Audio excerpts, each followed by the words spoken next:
துளசி மாலை கேட்பது யாரு?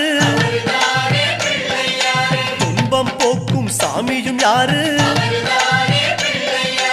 ஒற்றை தந்தம் கொண்டது யாரு? ஓடும் காவிரி தந்தது யாரு? குமரன் கூட பிறந்தது யாரு? குவலயம் தாங்கும் குணமகன் யாரு?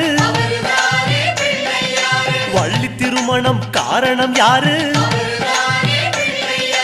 அவரும் வாழ்வது எங்கே கூறு?